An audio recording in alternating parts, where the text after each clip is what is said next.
Ça a donné quoi le premier tour des élections municipales?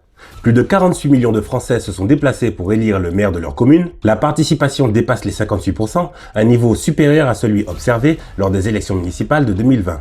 Et conservent ou remportent leur mairie sans attendre le second tour. C'est le cas de Louis Alliot, qui conserve la mairie de Perpignan avec 51,4% des voix. À Meaux, le maire sortant Jean-François Copé s'impose largement avec 53,4% des voix. Même scénario à Hénin-Beaumont, où Steve Briouat est reconduit avec 78% des suffrages. Mais qu'en est-il des grandes métropoles? À Paris, le candidat socialiste Emmanuel Grégoire arrive en tête avec 36,4% des suffrages. Il devance Rachida Dati des LR qui arrive avec 24,8% et Sophia Chikirou des LFI qui arrive avec 13,7% des suffrages. Rachida Dati appelle à un rassemblement le plus large possible, évoquant même un rapprochement avec Pierre-Yves Bournazel d'Horizon et Sarah Knafo de Reconquête. À Marseille, la compétition est très serrée. Le maire sortant et de gauche, Benoît Payan, arrive à égalité avec Franck Alizio du RN qui remportent tous deux 35,4% des voix. Derrière eux, Martine Vassal d'Hiver Droite et Sébastien Delogu LFI arrivent tous deux avec chacun 12,3% des voix. Sébastien Delogu appelle à la formation d'un front antifasciste